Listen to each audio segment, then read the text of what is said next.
Dumb and weird. podcast. Born in the 50s, grew up in the 50s. Was it like Leave It to Beaver, Scott, in the 50s? Yeah, very much. Oh, yeah?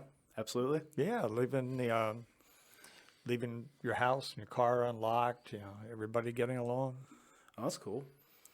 Yeah, what was, if you don't mind, you can go into detail. Tell us what it was like, basically living, being a kid in the 50s and part of the 60s.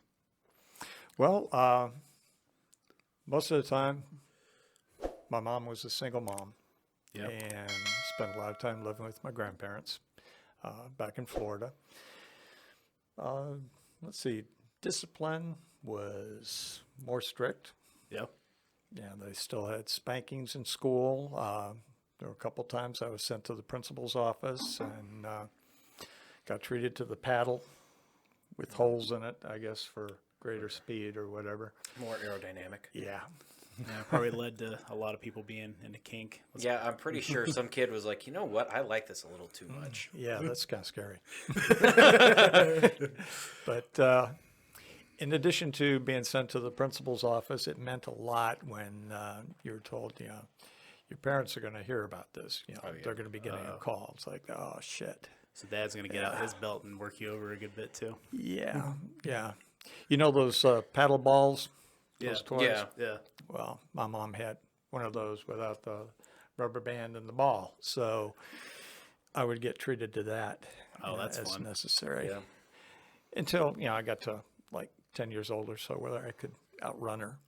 So the funny thing, Scott, is I was born in '89, and they still had paddling in the '90s. That was like the last time they did that was like early '90s, and then they kind of got rid of it after that. But I got a little taste of that when I was in elementary school. I used to get the wooden spoon of the knuckles by my mom. Oh, that's Oh, fun. that too. Yeah. My dad would just use a belt on me. Yeah, the belt was a little too much for my parents, but the knuckles and spoon that trick really did the work. Oh, it was, Yeah. it's funny. I've gotten that across the knuckles from my grandfather. Yeah, did your grandfather slap you in the face? No. My dad used to smack me in the face if I said something really shitty. Nah.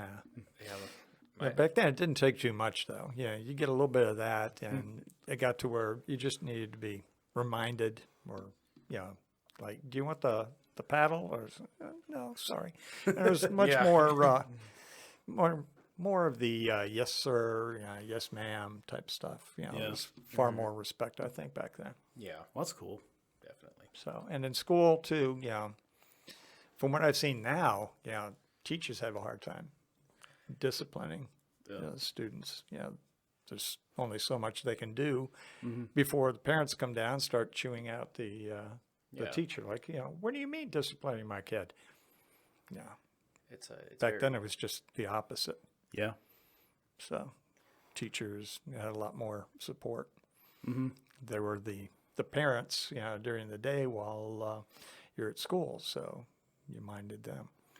And it's kind of like teaching is also looked down upon in some ways. Like people do not care about what a teacher says. I remember when I was going to school, teachers were getting yelled at.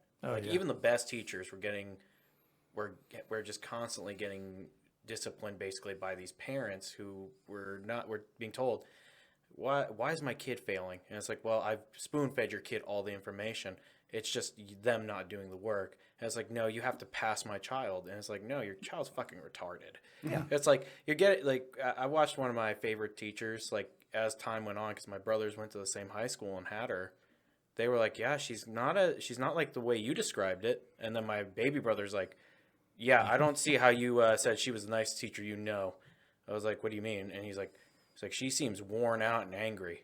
I was like, damn. Well, yeah. I mean, she's been worked over too many times. Yeah, they wear them down. Yeah, and I was like, man. Yeah. I was like, why do I want to go into this as my profession? Yeah, and if they're not getting the support of the parents, so there's only so much they can do. Yeah, absolutely. Yeah, I, when I was going to school, I had autism, and I was like undiagnosed at that time because my dad, probably just didn't care or something. But like, I remember the teachers back in the '90s, they would be trying to teach me, and I was also really bored a lot with class, so I would just not care, and they took that as me not knowing anything, so they stuck me in remedial courses. Yep. And I would just sit there, and I'd be in remedial courses, and I would just be sitting there, and I'd be even more bored. So what was going on is they just weren't teaching me the right way. And then when I got in middle school, I started making straight A's, and my dad was like so surprised. He's like, man, you're making straight A's. I'm like, yeah, that's because this is a little bit more interesting to me. Yeah, it's more Yeah. challenging. Yeah, and he was just like, well, you've been in those remedial courses all those times. Like, yeah, and they were boring. I was like, regular classes already boring, but like remedial courses are really boring. So Yeah. if you want to check out more of our stuff, go to www.dumbcoolweird.com. You'll find our Facebook, Twitter, YouTube, Instagram, and Patreon link if you want to support us. Also, be sure to check out our merch store. And if you're interested in being on our podcast, you can find a link on our website so you can reach out to us and tell us if you want to talk to us about something that's really weird, dumb, or cool. We'd be glad to hear from you. Hope you will stay tuned for the next weird ass episodes we got. Thank you.